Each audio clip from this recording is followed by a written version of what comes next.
It started with a glance, the kind you give someone you're half sure you've seen before, or maybe just passed 100 times without looking. Every morning at 6:32 a.m., just as the sun crept over the beige office towers lining Interstate Avenue, he was there, seated on a splintering wooden bench across from the Greyhound station in St. Louis. Same posture, same coat, same stillness, like he was waiting for something more eternal than a bus. People called him a lot of names, Ghost, if you asked the teenager selling bottled water across the street. Prophet, if you asked Ms. Henrietta, who ran the laundromat with the broken coin machine. Crazy vet if you asked the delivery guys who never bothered to look him in the eye. But if you asked Olivia, she would have said, "He called me by name, before I ever said a word." The first time she saw him, Olivia was running late, her bag slung over one shoulder, phone clutched to her chest like it was keeping her heart in. Her boss had told her that being late again meant a serious conversation, and Olivia couldn't afford one more of those. She had started keeping aspirin in her purse for the headaches and the panic. As she passed him, he looked up. His eyes were the color of Mississippi mud, deep and quiet. His hands were folded like he was holding something invisible. Prayer, maybe, or pain. "You don't have to run today," he said without moving. She paused mid-step. "What? You don't have to run today. He's out sick. You'll be safe." She blinked. "I'm sorry, do I know you?" He just smiled and bowed his head, as if that was enough. Olivia kept walking, and when she got to work, flustered and a few minutes late, the receptionist said it before she could ask, "Guess you got lucky. Patrick's out with strep." That would have been easy to write off. Coincidence, street talk, nothing more. Except 3 days later, he was there again. This time she brought him a coffee. "You said he'd be out sick." He smiled but didn't take the cup. "I'm not here for coffee, child." "Then why are you here?" "To sit and to see." She followed his gaze down the sidewalk. A man limped past in a tattered hoodie, holding one side of his ribcage like it was broken. "He won't make it to the clinic," the man said quietly. "Who?" "That one. He's going to collapse just up there past the post office. But there'll be a girl who helps him. She wears yellow. She lost someone. She's trying to get it back." Olivia stared. He didn't say another word, just went back to his stillness, as though his role was over now. And it happened, exactly like he said. The third time she sat with him, not long, maybe 12 minutes, but long enough to feel the way the air moved around him, like it respected his silence. Long enough to see a woman across the street burst into quiet tears after their eyes met, like something old had been pulled up in her chest. Olivia was starting to believe the rumors. Ms. Henrietta had said, "He healed my knees without touch. Just said, 'You can walk if you want to.' And I did. The boy who used to tag the alley walls said he looked at me and said, 'That's not who you are.' I dropped the can and never came back." But still, it was easier to keep it all vague. Mysterious, a local tale until the overdose, until the day the cameras caught everything. It happened on a Wednesday. One of those overcast mornings that never quite woke up. The sky smeared grey, like old sidewalk chalk, the air damp enough to make everything feel heavier. Olivia had come earlier than usual. She didn't know why. Maybe she just wanted to see if he'd still be there if he ever left. She had a sandwich wrapped in foil, warm still from her kitchen stove, tucked under her arm. But when she crossed the street toward the old bench, he wasn't alone. A young man, couldn't have been older than 25, staggered in the narrow alley between the Greyhound and the check-cashing store. His skin was pale, slick with sweat, and he kept pulling at the collar of his sweatshirt like it was choking him. 2 bus station attendants looked up, shrugged, and went back to their cigarettes. Olivia dropped her sandwich. The man at the bus stop stood. Not quickly, not urgently, just knowingly. He stepped off the curb like someone stepping into church, slow, reverent. The boy collapsed onto the sidewalk. It should have been chaos. Someone should have screamed. But it was strangely quiet, almost reverent. The man knelt beside him.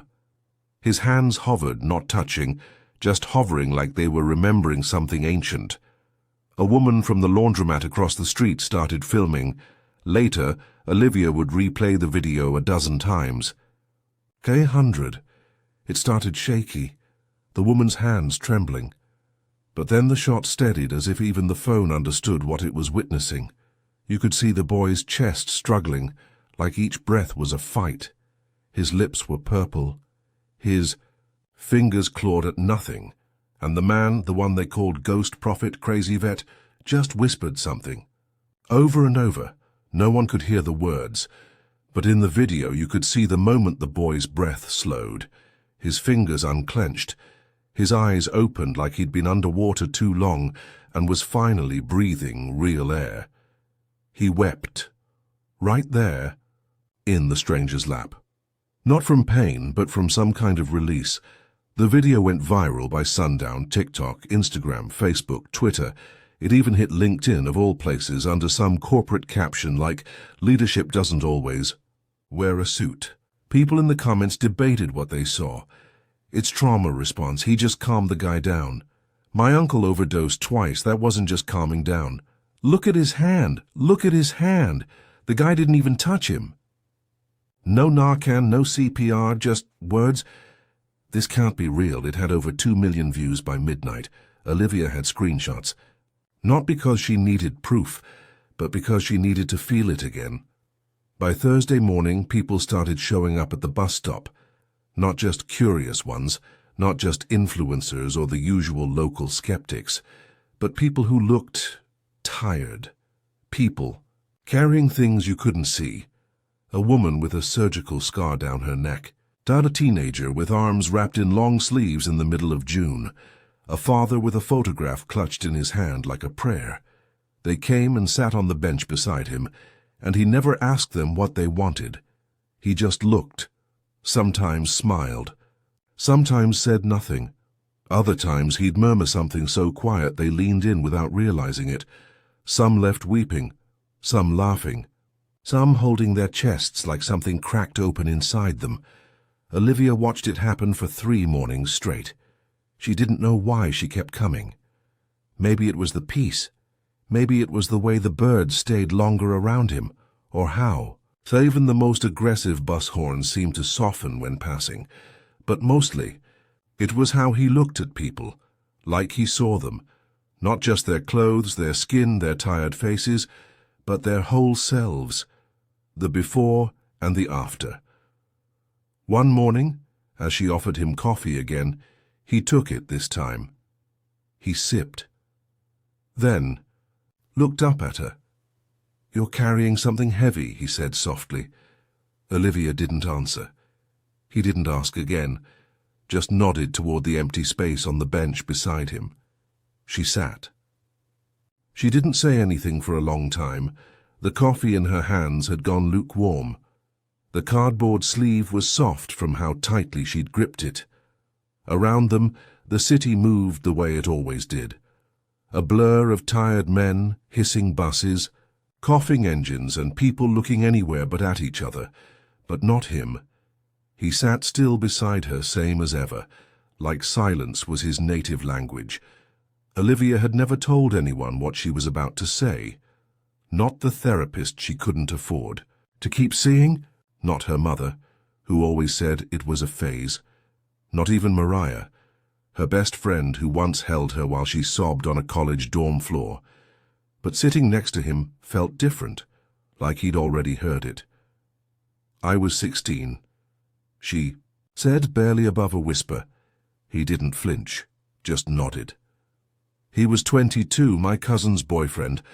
I never told anyone because, what would they say? That I shouldn't have been drinking, that I should have screamed louder." Her hands were shaking.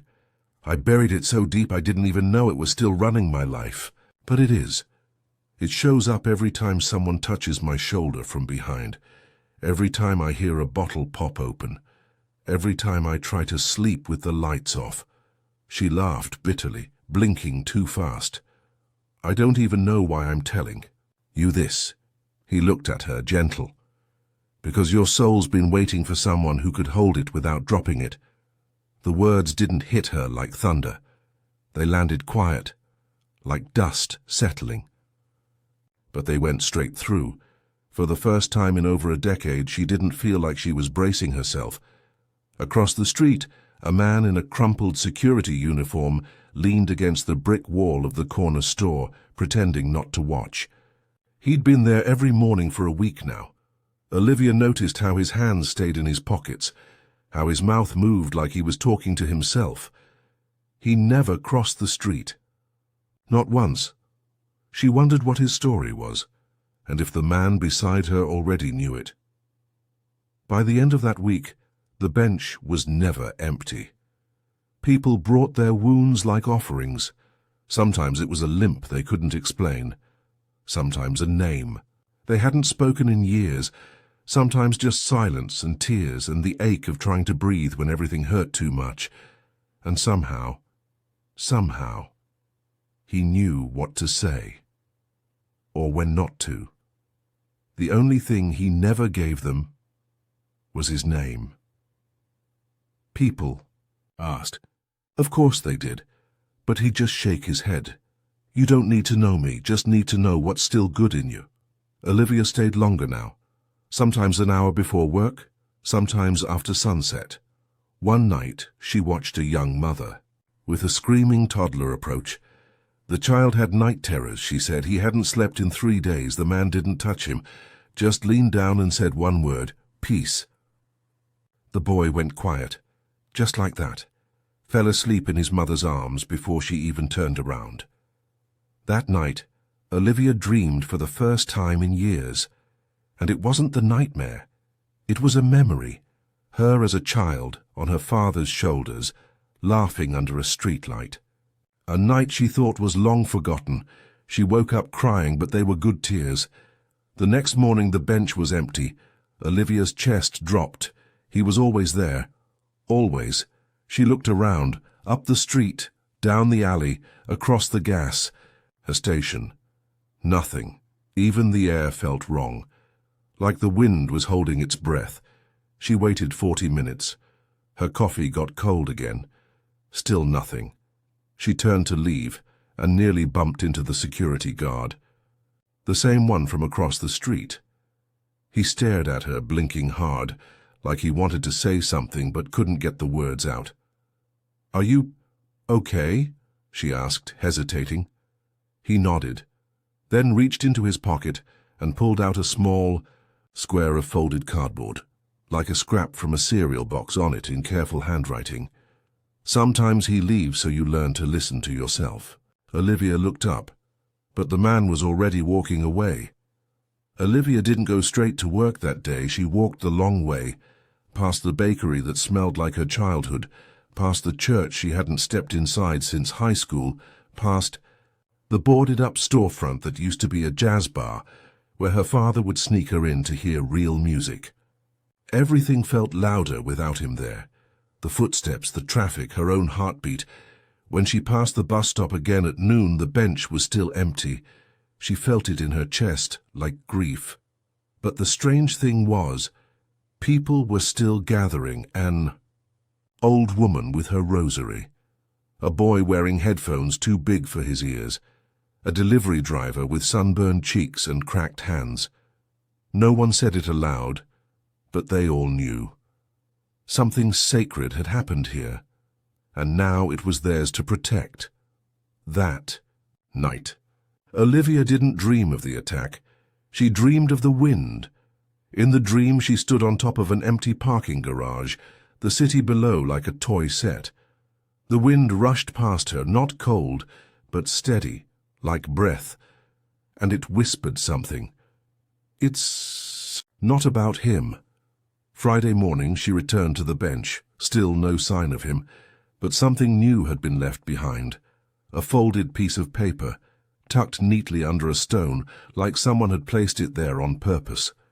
Olivia looked around before picking it up, Written in thick black pen, no name, no signature. "You are the healing now." Her breath caught, not because she believed it, but because some small, stubborn part of her wanted to. Later that day, a teenage boy came by limping. His jeans were too big. His hoodie swallowed his face. He stopped at the bench and looked around, fidgeting like he wasn't sure if he should sit. Olivia stepped toward him without thinking. "You okay?" He shrugged. "Just heard someone here helps people." She nodded slowly, feeling her pulse in her neck. "What kind of help?" "I don't know. Just—" He pulled up his sleeve. Faded bruises, needle scars. "Tired of hurting." Olivia sat beside him. "I don't have answers," she said, voice low, "but I can sit with you." He nodded and they just sat, breathing in silence. No promises, no miracles. Just presence. By the end of the week, the bench had changed. Not physically. It was still splintered wood with a crooked armrest, but something lived there now. People started leaving folded notes. Words like, "I forgive you. Please come back. I'm still here. Help me hold on." And every morning someone new sat beside them. Not him, but someone.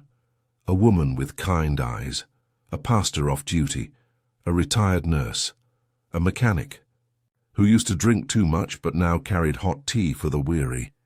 It was as if the healing hadn't stopped. It had just multiplied.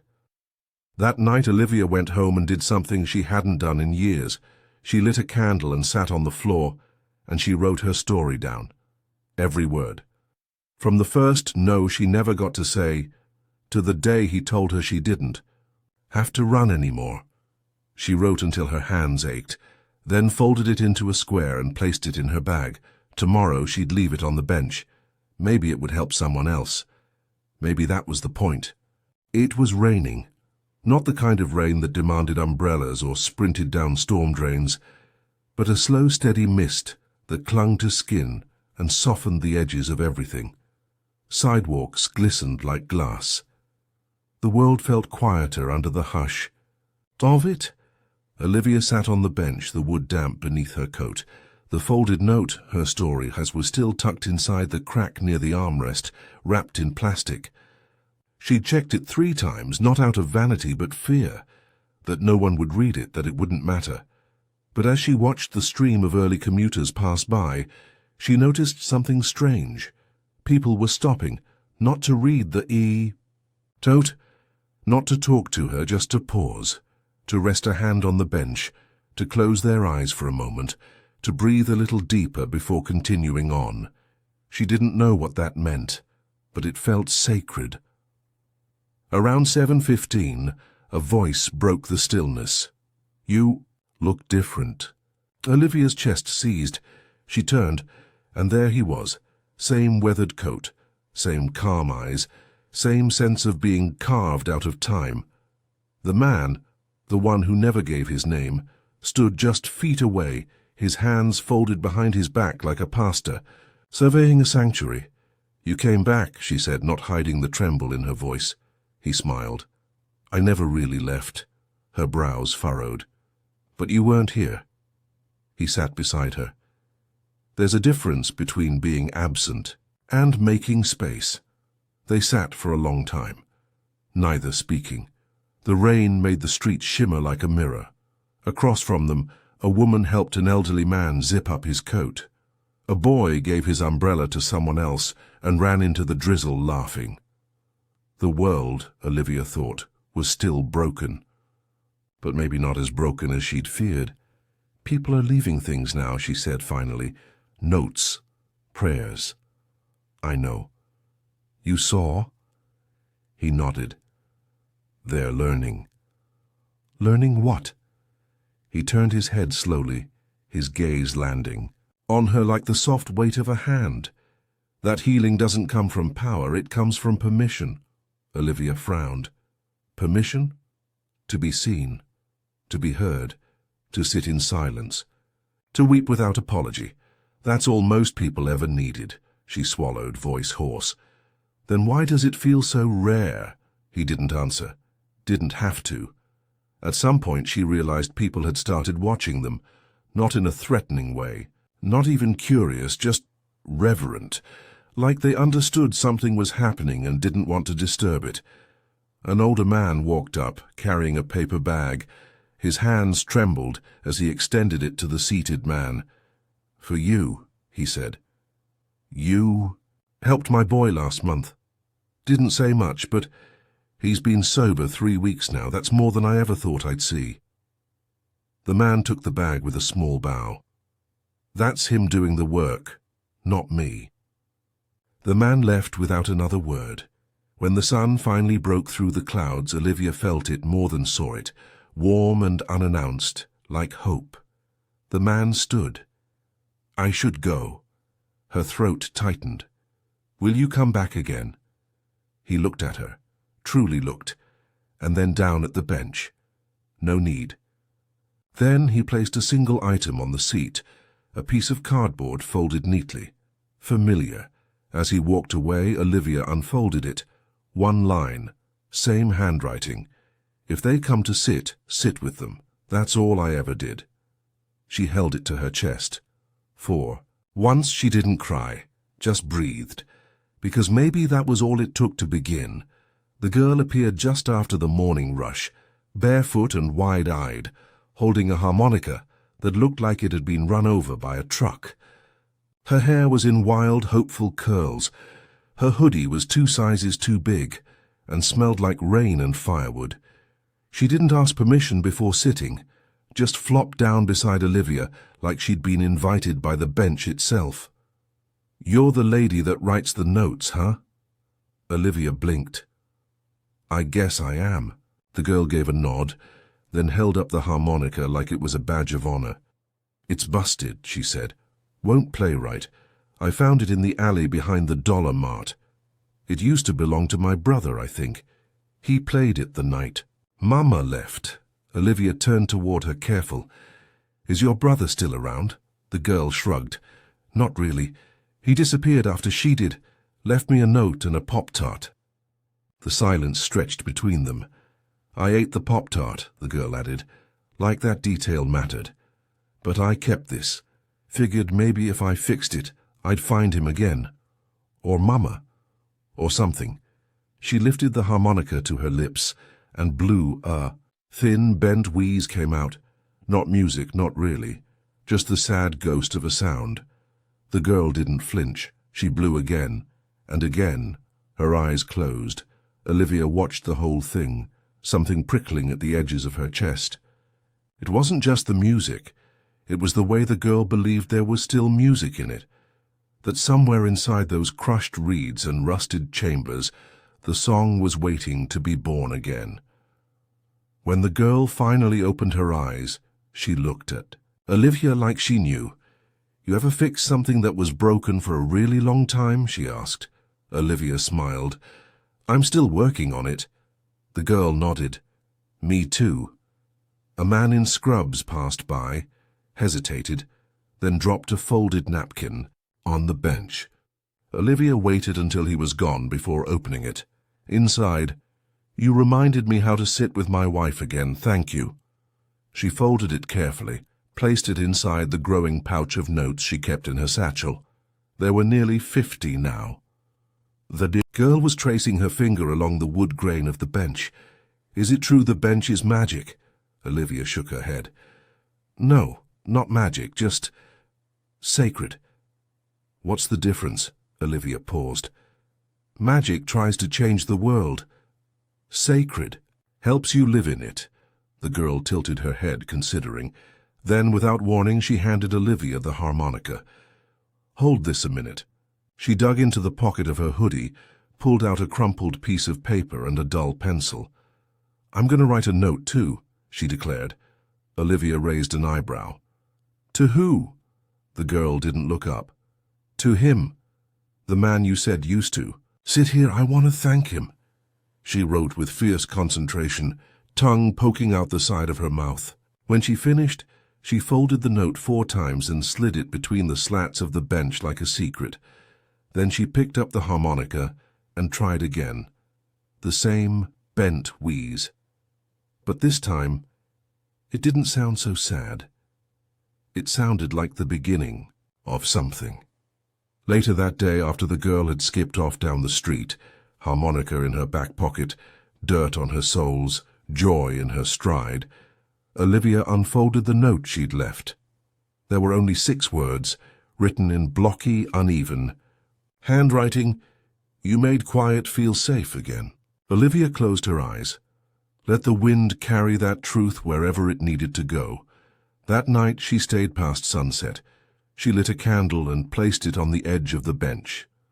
No prayer, no announcement, just flame, just memory, just the kind of light you leave when you know someone might be looking for home in the dark. The candle was gone by morning. Not melted, gone, no wax puddle, no glass left behind. Just an empty space and the faint scent of soot, like a whisper had passed through. Olivia didn't panic. Not anymore.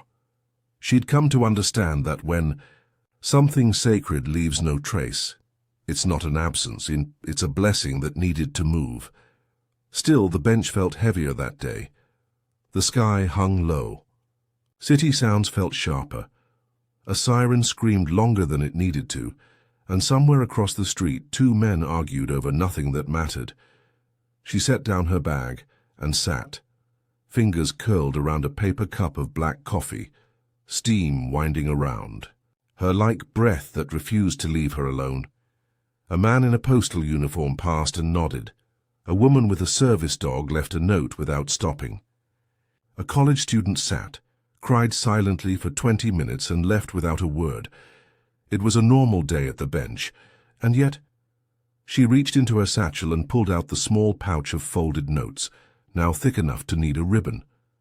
As she untied it, 1 note fell free. It wasn't hers. She blinked. It wasn't on the lined paper she used, it wasn't in her handwriting. It was folded like the others, perfectly square, sharp corners. But the paper was thicker, older, the kind that made a soft, shushing sound. When touched, she opened it slowly, 6 words written in that unmistakable hand. You don't need to see me. Her breath caught. Then, smaller at the bottom, they'll find you now. She looked up. Across the street, a man stood with his son, the boy clutching a stuffed owl, tear-streaked and stiff. The man looked lost, like he wasn't just trying to cross the street, but to return from someplace darker. Their eyes met. Olivia didn't wave, didn't smile, just nodded, gentle. The man hesitated, then crossed over, the boy trailing close. Is this, the man asked, voice cautious, is this the bench? Olivia patted the seat beside her. It is if you need it to be. He sat. The boy leaned into his father's side, watching Olivia with the deep, ancient gaze that only kids have, the kind that strips away all pretense. We don't really know what to do, the man said, his voice cracking. His mom, my wife, we lost her last week. It was sudden, no warning, just gone. Olivia reached into the pouch, pulled out a blank card and handed it to the man. No pressure, she said, but sometimes it helps to give pain a place to rest. The man took the card like it weighed something real, and as he began to write, Olivia turned to the boy. Do you want to draw something? The boy nodded. She passed him a pen. He drew a balloon with a string that floated out of the frame, as if it had somewhere else to be. By the time they left, both their notes were tucked into the slats, and Olivia sat still, the rain just beginning to mist again, the wind playing with her hair like an old friend. She realized then what the note meant. They'll find you now. Not because she was anyone special, but because she had stayed, because she had listened, because sometimes the healer wasn't the one who performed the miracle, but the one who made space for it. At dusk, someone new approached, an older man with a limp, wearing a Marine Corps jacket 2 sizes too big. His hair was grey, eyes sharp beneath it. He didn't sit, just stared. You the one who took over? Olivia. raised her eyebrows. Took over? The bench, the listening, all that. She smiled faintly. I guess, though I wouldn't call it taking over. He nodded once, then reached into his jacket and handed her a small velvet box. What's this? He gave it to me a year ago. Said I'd know when to pass it on. Olivia opened it. Inside was a small, worn brass pin. Not military, not official, just a circle, with a single engraved word, stillness. Her hands trembled around it. He never said goodbye, she whispered. The man nodded. He never had to. The letter came in a plain white envelope. No name. Just a stamped seal from the city council and a barcode along the bottom. Olivia read it twice before realizing her hands were shaking. Notice of structural obstruction removal, effective immediately. Bench ID 4239, corner of 10th and Interstate. Has been designated for removal under City Beautification Order 11-76. Unauthorized gatherings or memorials on site may be subject to fine or dispersal. She folded the paper slowly, pressed her thumb against the crease as if pressure could undo meaning. They were going to take the bench. She went down that night, not in protest, not yet, just to see it one last time. Alone. The city was quieter after midnight. Horns softened. Footsteps fell gentler. Even the air felt like it was waiting for something. She sat, ran her hands across the grain, counted the slats, pressed her palm to the small brass pin in her pocket. She had no plan, no speech, only a memory, only the sacred stillness of 100 silences held here. By sunrise, the street corner was no longer empty. First came a woman in scrubs dropping off a bouquet of wildflowers with a note tucked in. He told me my grief was real. Then came the man with the service dog, who laid a photograph at the base of the bench. His daughter's smile beamed from behind a hospital mask. Then the girl with the harmonica, her music still broken but brave. Then the postal worker, the college student, the mother whose child finally slept through the night, the man who had walked away from addiction, and then the one no one expected, the city worker, fluorescent vest, steel-toe boots, clipboard in hand. He stood at the edge of the sidewalk and stared at the crowd gathered around the bench like a congregation. He didn't speak, just stepped forward slowly. Olivia rose to meet him, the envelope in her bag ready. I know why you're here, she said, but he didn't reach for the bench. He reached into his pocket and pulled out a card, folded, familiar. He handed it to her and stepped back. She opened it. He sat with me once. 2014. I never told anyone until now. Below that, in shaky print, sometimes things grow roots while no one's looking. By noon, the story had spread. Local news arrived, then a regional anchor, then a live stream that hit 50,000 views in an hour. Not because anyone shouted, not because anyone protested, but because people told the truth, in line, one by one. People from all walks of life, cooks, veterans, students, janitors, pastors, parolees, all stepping forward with their story, not about him, the man no one could name, but about them. Who they were before the bench, who they became after. It was no longer about a man, it was about the space he left behind. By the end of the week, the city quietly rescinded the removal order. No press release, just a handwritten sign left under the bench's edge. Structure reclassified, community reflection site.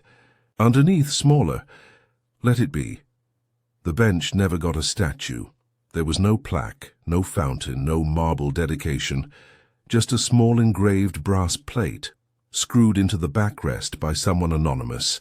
The bench that stayed for anyone carrying. Something too heavy to walk with. Sit. You're not alone. Years later, they still came.